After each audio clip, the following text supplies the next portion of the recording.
En el vídeo anterior hablemos de la Combi. En el vídeo de hoy hablaremos de su familiar más cercano. El Bocho no fue solo un auto que circuló por las calles de México durante décadas, fue, sin que casi nadie lo supiera en su momento, el último ejemplar vivo de una especie completa en extinción. Y el día que dejó de fabricarse, el mundo entero se quedó sin uno solo de estos autos saliendo de una línea de producción, en ningún país, en ningún continente del planeta. Lo que estás a punto de descubrir es como un decreto firmado en unas oficinas de la Ciudad de México, un decreto que en su momento parecía completamente rutinario, terminó apagando la última fábrica del mundo de uno de los autos más producidos en toda la historia de la humanidad. Y hay una parte de esta historia que casi nadie conoce, algo que tiene que ver con el destino exacto del último de esos autos, un final que muy pocos verían venir y que conecta de manera casi poética el principio y el fin de todo este relato. Si te gustan las historias donde un objeto tan cotidiano como un auto esconde detrás decisiones políticas,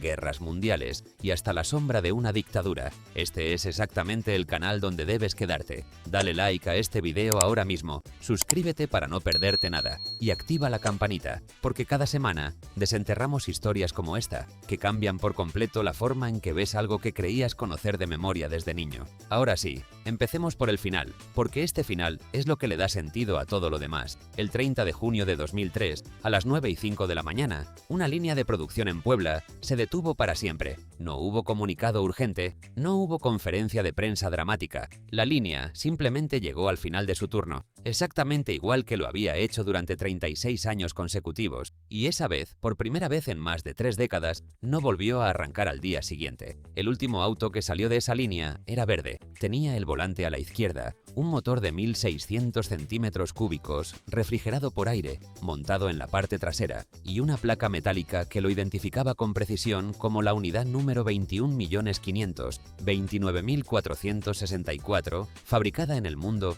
desde que ese modelo comenzó a producirse. Ese día, en Puebla, México fabricó el último Volkswagen Sedán del planeta Tierra, no el último de México, el último del mundo entero, porque desde 1996, cuando Brasil había cerrado definitivamente su línea del Fusca, y Alemania, que llevaba casi 2 décadas sin producirlo, la única planta en todo el planeta que seguía fabricando ese auto era esa, la de Puebla. Y cuando Puebla se detuvo aquella mañana de junio, el auto dejó de existir como objeto nuevo, en cualquier rincón del globo, en cualquier país, en cualquier continente. Lo que pasó entre el primer día que ese auto llegó a México y ese 30 de junio de 2003 es una de las historias más extrañas de toda la historia automotriz latinoamericana, porque el auto que México enterró ese día no era, en el fondo, un auto alemán, aunque lo hubiera diseñado un ingeniero alemán bajo instrucciones muy concretas. Para cuando lo prohibieron, los mexicanos lo habían vuelto tan propio, tan suyo, que un antropólogo llegó a escribir un libro entero con un título que lo resumía todo,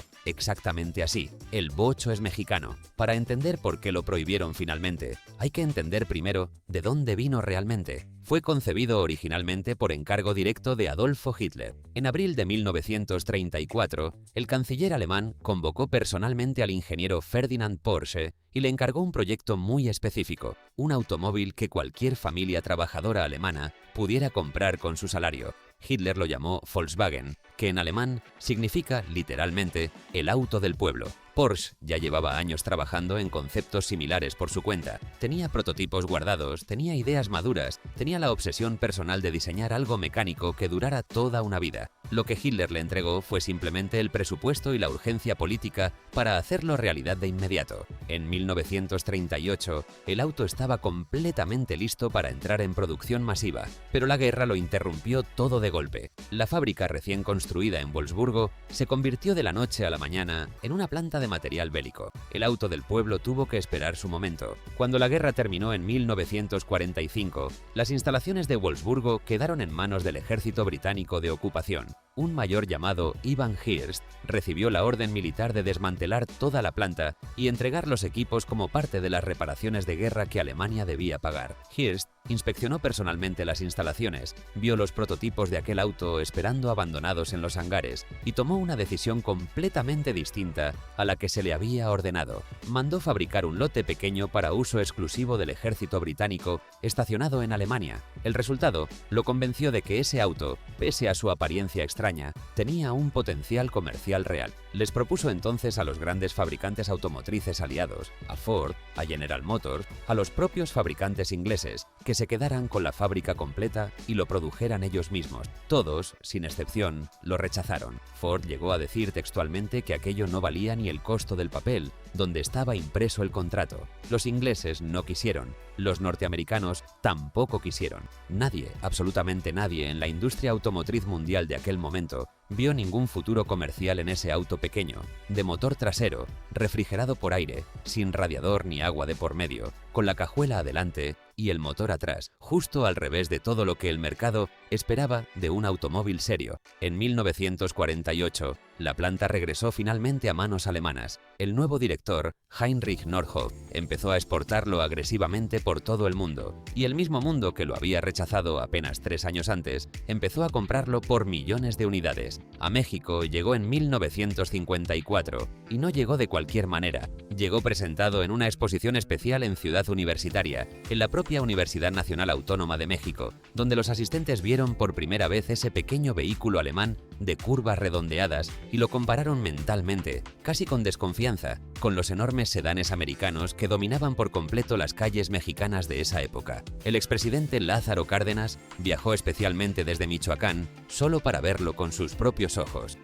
La prensa nacional lo cubrió a 8 columnas, bajo un título que resumía perfectamente el espíritu del momento: el hombre del pueblo con el auto del pueblo. Los primeros años fueron de simple importación directa desde Alemania. En 1964, Volkswagen constituyó formalmente su empresa mexicana. En 1965 comenzó la construcción de la planta de Puebla, sobre un terreno de 2 millones de metros cuadrados junto a la autopista México-Puebla. El 23 de octubre de 1967, el primer Volkswagen Sedán completamente ensamblado en México salió de la línea poblana. Ese año cerraron con 17.630 unidades producidas. En 1968 ya habían fabricado 100.000 unidades acumuladas. En 1971, 200.000. Y fue precisamente en ese mismo año, de 1971, cuando el Departamento del Distrito Federal tomó una decisión que cambiaría para siempre la relación entre este auto y la capital mexicana. Eligió al Volkswagen Sedán como transporte público oficial de la ciudad. Nació ahí, en ese momento exacto, el mítico taxi de la Ciudad de México. Ahí empezó la historia que la mayoría de la gente todavía recuerda con precisión de detalle: verde con techo blanco, sin asiento de copiloto para que el pasajero pudiera subir sin necesidad de contorsionarse, taxímetro colocado encima del tablero. Décadas después, el Bocho fue, sin exagerar, el taxi más democrático que tuvo jamás la Ciudad de México. Cabían 2 adultos atrás con cierta incomodidad negociada entre desconocidos, y ese motor boxer de 4 cilindros contrapuestos, refrigerado por aire, sin radiador, sin líquido refrigerante, sin termostato, sin bomba de agua que pudiera fallar, sonaba exactamente igual en pleno invierno que en pleno verano. Para mediados de los años 90, había más de 100.000 taxis Bocho circulando únicamente en la Ciudad de México. Era, sin ninguna comparación posible,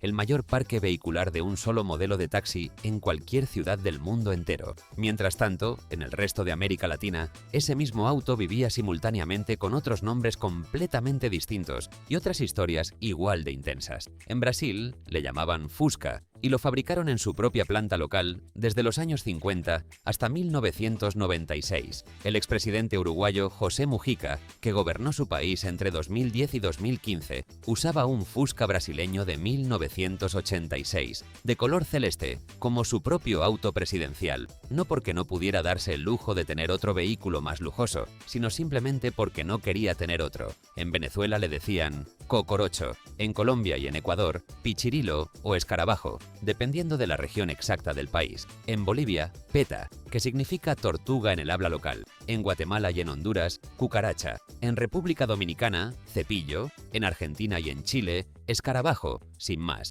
En Perú, zapito. En México, bocho, bochito, sedán o simplemente el bocho, dependiendo del estado y de la generación que lo nombrara. Un solo auto, un continente entero, 15 nombres populares completamente distintos para llamar a la misma máquina, cada uno cargado con el mismo cariño genuino, solo que en distinto acento regional. El principio del fin llegó a mediados mediados de los años 90, cuando los fabricantes japoneses y coreanos empezaron a ofrecer subcompactos modernos a precios que el bocho sencillamente ya no podía igualar ni competir. El Chevrolet Pop llegó al mercado en 1996, costaba apenas un poco más que el bocho y ofrecía exactamente lo que el bocho jamás pudo ofrecer: 4 puertas cómodas, una cajuela trasera de fácil acceso, un motor moderno con inyección electrónica que cumplía sin esfuerzo las normas ambientales vigentes. Las ventas del sedán, que habían llegado a superar las 40.000 unidades anuales a mediados de los 90, empezaron entonces una caída sostenida y aparentemente imparable. Para el año 2000 ya estaban por debajo de las 10.000 unidades vendidas al año, pero el bocho todavía conservaba su último bastión verdadero: los taxis de la capital. Mientras los taxistas de la Ciudad de México siguieran eligiéndolo como su herramienta de trabajo diaria, la planta de Puebla todavía tenía una razón de peso para seguir funcionando a pesar de todo. Ese último bastión cayó definitivamente en 2002. Ese año, Andrés Manuel López Obrador se desempeñaba como jefe de gobierno del Distrito Federal y su administración promulgó un decreto que prohibía otorgar nuevas concesiones de transporte público en modalidad de taxi a cualquier automóvil de 2 puertas. El Volkswagen Sedán, con su diseño clásico de 2 puertas, quedó automáticamente excluido del mercado de taxis nuevos de la ciudad. Los permisos ya existentes seguirían vigentes hasta su vencimiento natural, pero simplemente no se renovarían nunca más. No habría más taxis bocho nuevos circulando en la Ciudad de México, nunca jamás. La justificación oficial fue puramente operativa. Un auto de 4 puertas resulta más cómodo para el pasajero, facilita la entrada y la salida del vehículo,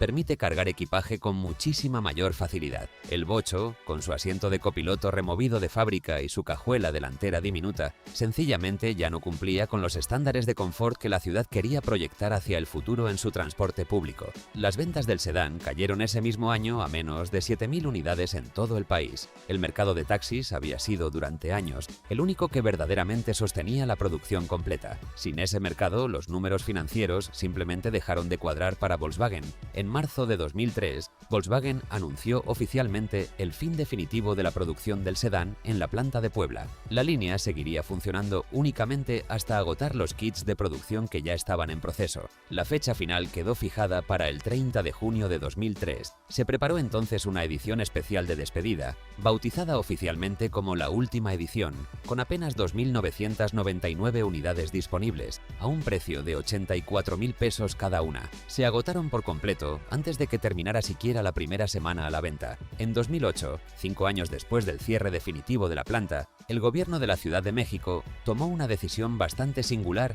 y cargada de simbolismo. Donó un taxi bocho verde con techo blanco, modelo 1992, al Museo de Tecnología de Berlín, como agradecimiento formal por más de 50 años de servicio ininterrumpido a la capital mexicana. Para entonces, los taxis bocho, que todavía quedaban circulando en la ciudad, apenas 3.500 unidades de las 100.000 que llegó a haber en su mejor momento, vivían ya con los días completamente contados. El límite legal de antigüedad para poder operar como taxi en la ciudad era de 10 años, y el bocho había dejado de fabricarse por completo en 2003. Lo que aquel decreto de 2002 prohibió no fue solamente un modelo específico de automóvil, prohibió, en los hechos, toda una economía informal construida alrededor de ese motor, la del mecánico de barrio que lo conocía de memoria y lo reparaba sin necesidad de ninguna computadora de diagnóstico. Prohibió la negociación silenciosa entre taxista y pasajero sobre si cabían los dos atrás o solamente uno de manera cómoda, lo que probablemente nadie calculó en aquellas oficinas del jefe de gobierno ese día,